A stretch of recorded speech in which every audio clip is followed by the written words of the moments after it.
Hello, fellow YouTubers. Welcome back to another adventure. Actually, this is a squirrel adventure with Lemire Legends. Thanks for tuning in and watching this one. You're going to get a lot of value and entertainment out of this one. Hang with us. As you can see, we're going to pull the tail out of the squirrel. I'm going to show you how to remove a front foot and a hind foot in preparation for the taxidermy process. And if you stayed with us this far, you know there's going to be a little bit of graphic content, as you can see right here. Our apologies, but this is taxidermy, and this is for educational purposes only, and it is what it is. So here we go. Thanks for sticking around, and you will get some good knowledge out of this one. And you're wondering, what are we hanging the squirrel out to dry in the clothesline?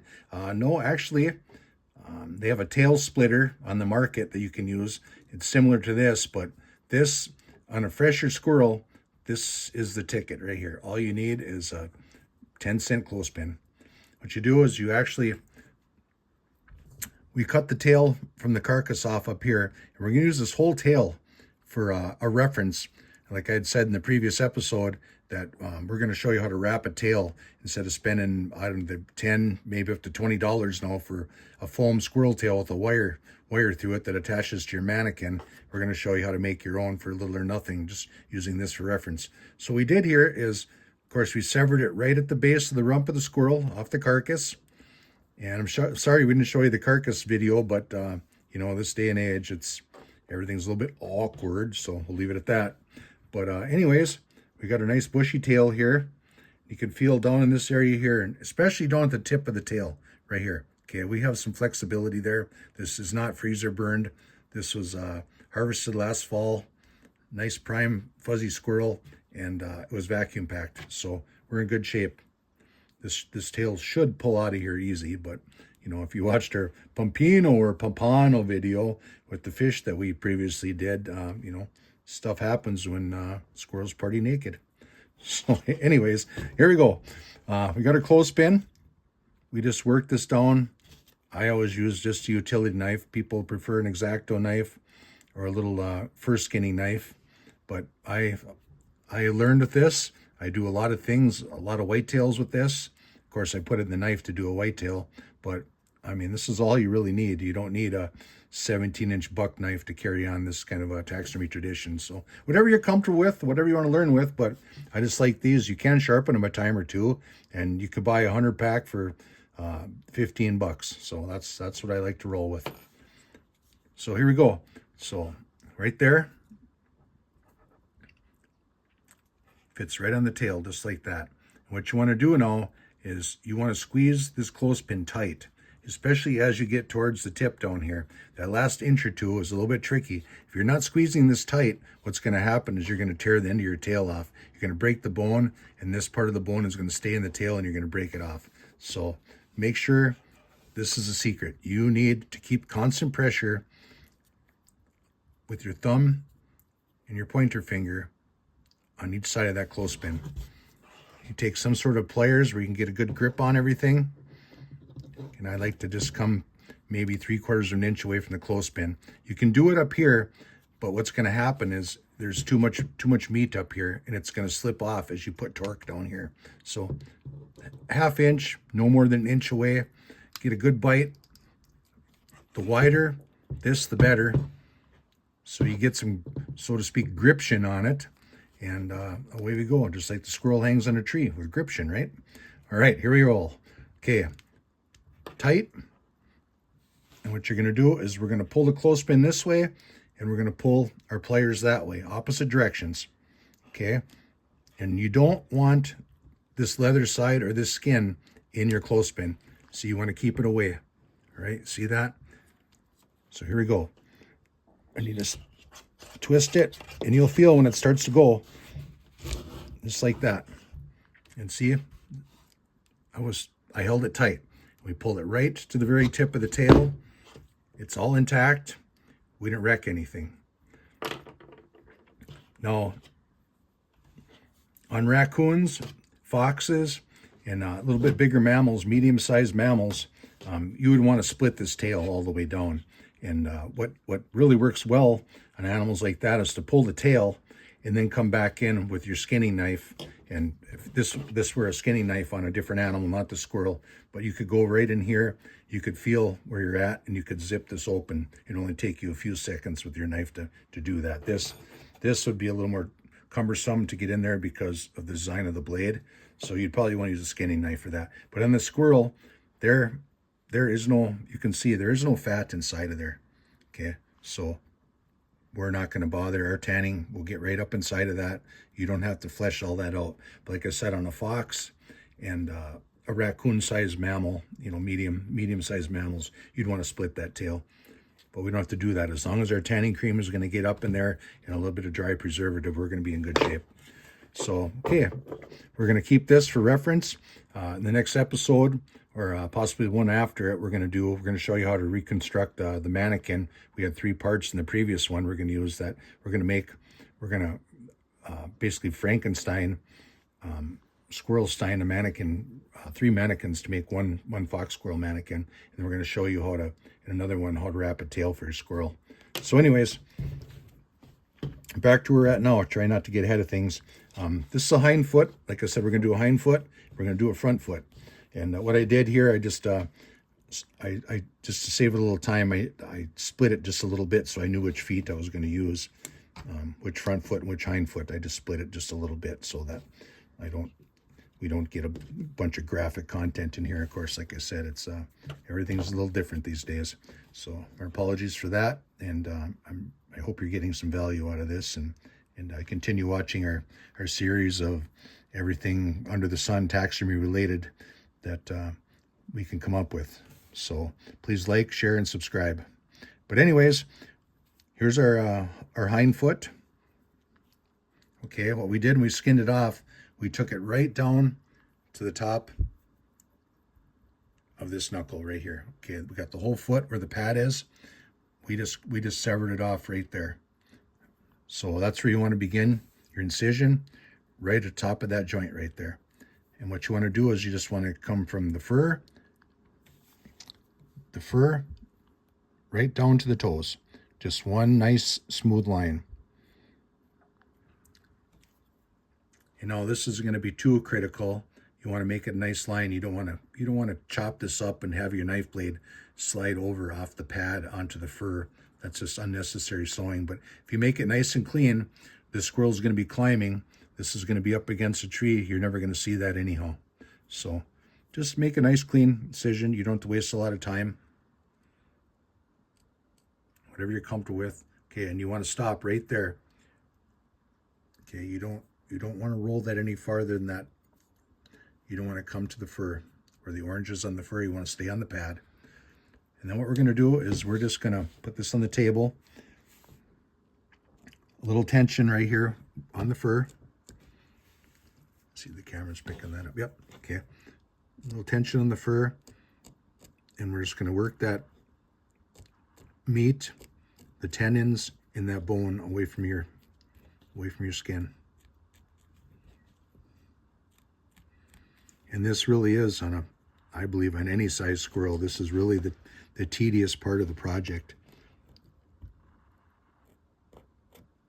It is putsy.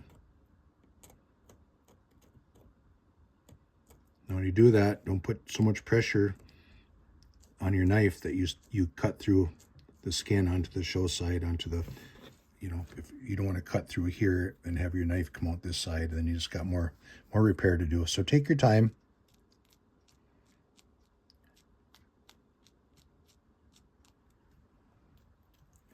And I don't really have a time frame exactly because everyone's a little bit different, but I mean, if you get good at this, I mean, there's going to be a little point in this, what's good, how fast, how efficient, but it shouldn't. See that, like right there, I just about went through. See that? I was close. So just a touch too much pressure. But to turn a foot like this, take the toe bones out, it's going to take you, I don't know, about 5 minutes, even when you get good at it and you're efficient. So that's the part of the taxidermy. It's time consuming. You can take shortcuts and you can leave a lot of these toe bones in there and a lot of this stuff, but you're going to end up with when your squirrel dries, you're going to have a little bit of a lot of shrinkage, and that's That's not good. You don't want a decrepit squirrel climbing the wall. You know, in this day and age, these squirrels climb the wall the way it is, so you don't want that in your mount. So anyways, sorry. Like I stated in some of our other videos, we're still in northern Minnesota here in April, and we're in our 11th month of winter, so the humor gets kind of dry, just like the climate right now. No, actually, we got quite a bit of snow, so not too dry. We're doing the same thing. We're just putting pressure on the skin, and we're trying to pull the meat and the tendon and the bone away from the fur. And now we're getting down to where our toes are. You can see on these squirrels, we got 1, 2, 3, 4, 5. Okay, we got to take care of. We're gonna have 5 separate snips with the shears right here to remove the bones out of each one of these. We're gonna do them individually.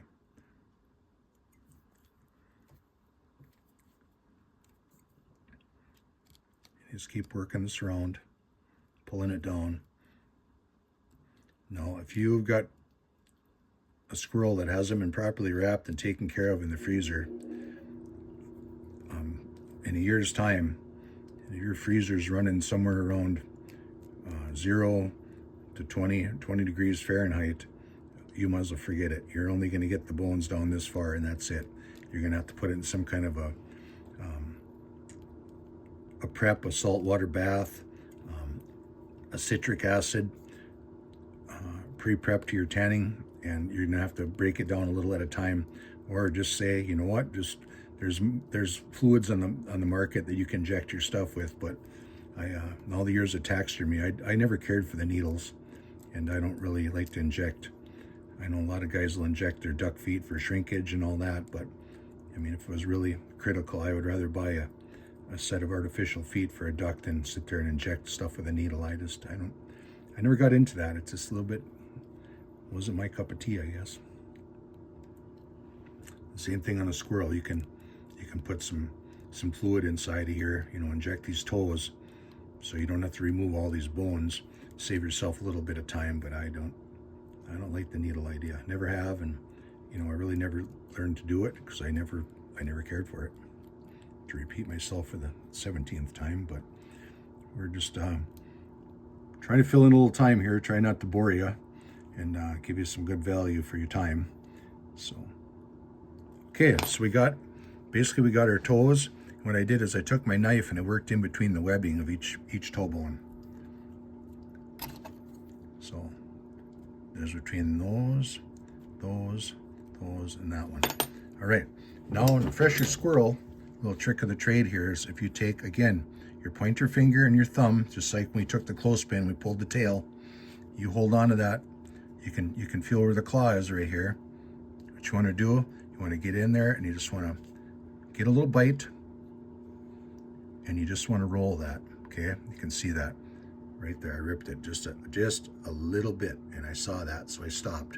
Okay, when you don't want, obviously you don't want to rip it at all, but you don't want to and tear this open either. So that's as far as you want to go. Then you're going to be able to feel when you get to the last bone and where the toe is, there's a joint there. Okay, where the basically the claw and the last bone is. We're going to get in there and we're going to cut that just like that. So what you have left is basically just a claw. There's no bone in there anymore. We're right to the end. And we're going to do that with all 5. And when I found another little trick of the trade and a secret of doing probably literally 1,000 toe bones in my life between foxes and raccoons and bobcats and squirrels and you name it, beavers, muskrats, we wanted probably a little bit of everything up in the North Country. But what you want to do is you want to do outside and then go to the outside and then work towards the inner side.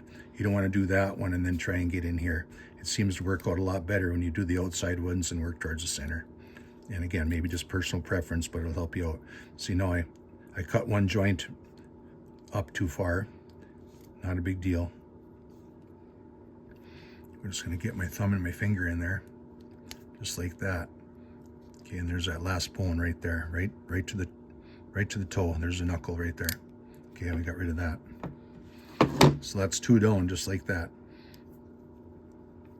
And like I said, without the yammering and a little concentration, I mean, you could literally probably have this whole foot out of there in 5 minutes on a fresh specimen. And same thing, we're just going to work this down, work in between the toes again. Okay, we're in the center 3 toes now. You can use your fingers a little bit to get in there, pull things down. And you can see this one actually was starting to get a little bit dry in here, but it's going to work. So same thing. All right.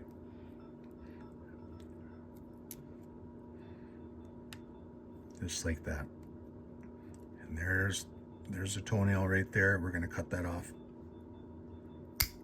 Just like that, right to the claw. Same thing with these two. Okay, we're going to roll that bone. Come over to this one. Outside to inside again. Outside bones to the inside bones. We're going to roll that with our scissors a little bit. And you can see it right there. There's a joint right there. So we're going to get right on that with our snips and remove that. Same thing with this one. Last one. They say the 3rd time is a charm, but actually the squirrel, 5th time is a charm. Okay, that's it. So now to the front foot. And off camera, we're going to obviously do the other 2, but we're not going to, you should got the gist of things there. We're not going to do all 4 and tie up 30 minutes of your time to do the same thing over and over and over. It's kind of like a carpenter or roofer. You're not going to watch an hour video to show you how to knock down architectural shingles the same way over and over and over. Once you get started, you get the idea. Or like I said, a carpenter framing up a building, 16-inch centers. You don't have to watch them do 10,000 of them. It'd be quite a structure, 10,000 2x4s.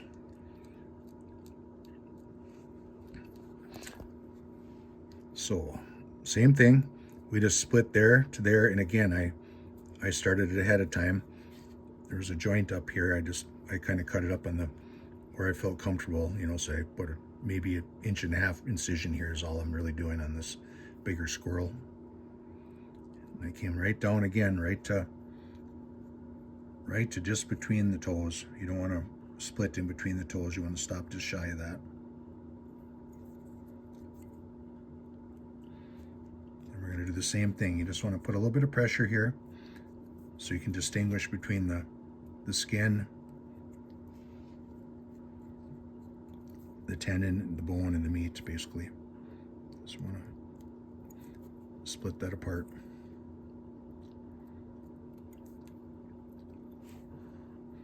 Really, the only difference between the back one and the front one on these squirrels is there's a little bit of they got a little more of a pad right here on both sides, and you have to get in there and you have to work it a little bit. Kind of feel where the bone is and where the pad is. You want to get right in between there to separate that. That's really the only difference. The toes are both the same.